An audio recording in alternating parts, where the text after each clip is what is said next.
Always welcome साथियों, digital class हमेशा आपके साथ। इंजीनियरों, अपनी प्रोडक्शन इंजीनियरिंग की सीरीज चल रही है। जो भी कंटेंट अब तक आपने पढ़ा है और आगे इस वीडियो में पढ़ने वाले हैं, सारा कंटेंट आपको पीडीएफ फॉर्मेट में अवेलेबल है। जिस तरह से मैकेनिकल इंजीनियरिंग, जनरल नॉलेज की अन्य सीरीज कंप्लीट अवेलेबल हैं। इन नोट्सों का इस्तेमाल आप SSC, RRB, state, JEE, GATE, BTech, AMI के एग्जामिनेशन के लिए कर सकते हैं। इससे पिछली वीडियो में साथियों हमने पावर लॉ ऑफ हार्डनिंग के बारे में जान लिया था, जो फ्लो स्ट्रेस इजिकल टू के एप्सिलॉन टी की पावर एन होता है। ऑब्जर्वेशन पता कर लिया था, अल्टीमेट टेंसाइल स्ट्रेंथ पर इन दोनों की वैल्यू 1 या बराबर हो जाती है, सेम हो जाती है। टाइप्स ऑफ फोर्जिंग में देखा था, दो प्रकार की फोर्जिंग, ड्रॉप फोर्जिंग और प्रेस फोर्जिंग हम स्टडी करते हैं। तो इनमें से कौन सी फोर्जिंग किस प्रकार से एक दूसरे से बेहतर होती है, या कहा जाए जैसी जिसकी आवश्यकता होगी वैसी फोर्जिंग का हम इस्तेमाल कर हमारा अपना फाइनल काम करा लेंगे। वर्कपीस को जिस फॉर्मेट में, प्रारूप में बदलना चाहते हैं प्राप्त कर लेते हैं। Compare drop and press forging, दोनों की तुलना की जाए, कंपेयर किया जाए तो क्या अंतर आता है, क्यों एक दूसरे से अलग हो जाते हैं, तो इसके बारे में बेसिस हम डिस्क्राइब करेंगे कि इस उद्देश्य पर, इस विषय पर, इस पॉइंट पर इनको क्लासिफाई किया जा रहा है। तो पहले बात करते हैं क्वालिटी ऑफ वर्कपीस। वर्कपीस की क्वालिटी कैसी होगी, किस प्रकार की फोर्जिंग में आपको बेहतर वर्कपीस प्राप्त होगा। तो ड्रॉप फोर्जिंग की बात की जाए तो आपको पुअर क्वालिटी का वर्कपीस प्राप्त होगा, और प्रेस फोर्जिंग की बात की जाए तो आपको गुड क्वालिटी का वर्कपीस प्राप्त होगा। क्योंकि अब जैसा आपको पता है, किसी वर्कपीस को बार बार कूटा पीटा जाए तो एक जगह पर सटीक निशाना लगा पाना, जहां आप चाहते हैं वहां निशाना लगाकर वर्कपीस को उस फॉर्मेट में चेंज कर देना इतना आसान नहीं होता जितना प्रेस फोर्जिंग में आपको एक तरह से सांचों में, डाई में डालकर कंप्लीटली दबाते ही वो फाइनल प्रोडक्ट बनकर ही बाहर आता है।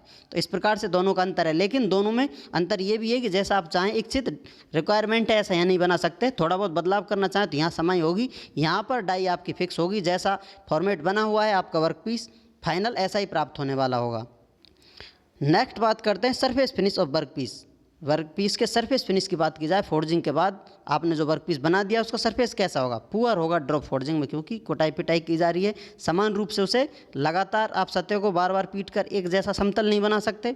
प्रेस फोर्जिंग में क्या हो रहा है, एक बार ही आप वर्कपीस को दबा रहे हैं, पूरा जो सरफेस है दबकर चारों तरफ से कवर होगा, एक बार में कंप्लीट बनकर आ जाता है। तो यहाँ पर सरफेस फिनिश होगी, गुड क्वालिटी की प्राप्त होगी आपको।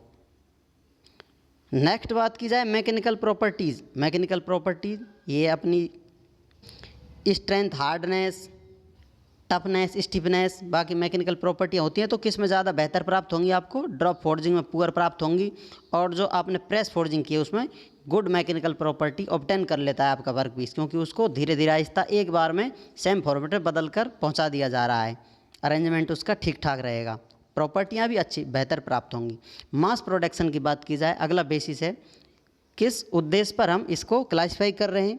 तो क्या पॉइंट है, मास प्रोडक्शन किस में किया जा सकता है। यदि आपको आवश्यकता है बहुत ज़्यादा वर्कपीस बनाने हो, बहुत फास्ट लगातार क्वांटिटी की आवश्यकता है, तो ज़्यादा आप कहाँ प्राप्त कर सकते हैं, हैमर में या ड्रॉप फोर्जिंग में, क्योंकि बार बार पीट कर, क्योंकि छोटे साइज़ के मास प्रोडक्शन के लिए आप इसका इस्तेमाल कर सकते हैं। बार बार आपका सक्सेसिवली चलता रहता है हैमर, बार बार ठुकाई पिटाई करेगा तो ये दमादम आप कंप्लीट कर वर्क पीस दे सकते हैं। लेकिन जो प्रेस फोर्जिंग होगी उसमें मास प्रोडक्शन होना कंपैरिजन में बहुत कम होता है, इतना नहीं हो पाता। कारण यही है, प्रेस फोर्जिंग में आप धीरे धीरे वर्कपीस को दबाते हैं, आपका एक स्पेशल पाथ होता है, उसी को फॉलो करते हुए आप जाते हैं, फिर वापस आना होता है, तो बार बार ये प्रोसेस रिपीट करना होता है। तो एक साथ इतनी स्पीड से काम नहीं हो पाता जितना यहाँ पर आप ड्रॉप फोर्जिंग में कर सकते हैं, क्योंकि हैमर आपका बार बार स्ट्राइक करता रहता है वर्कपीस पर। तो सिंपल बात कही जाए, मास प्रोडक्शन कहाँ किया जा सकता है, किस प्रकार की फोर्जिंग में किया जा सकता है, तो आप आसानी से आंसर कर सकते हैं। ड्रॉप फोर्जिंग में मास प्रोडक्शन हाई किया जा सकता है, और यहाँ पर प्रेस फोर्जिंग मास प्रोडक्शन कम होगा या नहीं किया जाता है इतना। हाँ, रिक्वायरमेंट से जितनी रिक्वायरमेंट है उतना काम चल जाता है, लेकिन बहुत ज़्यादा आप चाहें लगातार कि आप बहुत सारे क्वांटिटी बनाकर तैयार कर दें तो इतना यहाँ इतना आसान नहीं होता। साइज़ ऑफ वर्कपीस, वर्कपीस की साइज़ की बात की जाए, अब आप ये भी देख लीजिए, मास प्रोडक्शन से रिलेटेड पॉइंट ये है साइज़।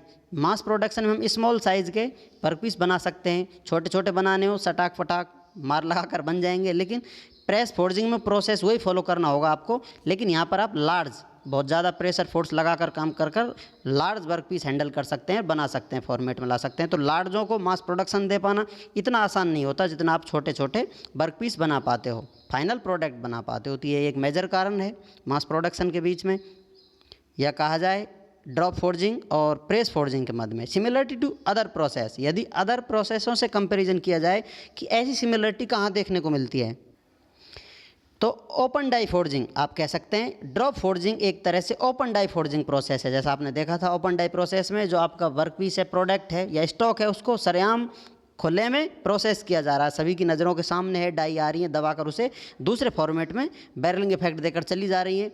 लेकिन यदि बात की जाए दूसरा आपका जो प्रेस फोर्जिंग है, वो किससे सिमिलरिटी दिखाता है? क्लोज डाई फोर्जिंग से, क्योंकि यहाँ पर डाई क्लोज होती हैं। ऐसा ही प्रेस फोर्जिंग में देखने को मिलता है।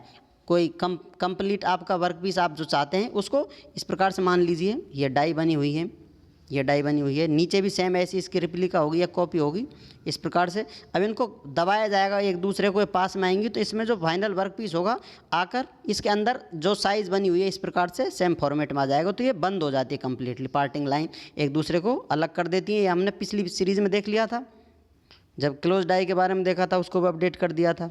तो यहाँ पर इनमें ये अंतर होता है, सिमिलरिटी बताई जाए किस प्रकार से ओपन और क्लोज डाई फोर्जिंग एक दूसरे से रिलेटेड होती हैं। तो ये अब आपने आसानी से समझ लिया है और इसके कारण भी जान लिए हैं, तो आसानी से आप इनका आंसर कर पा सकते हैं।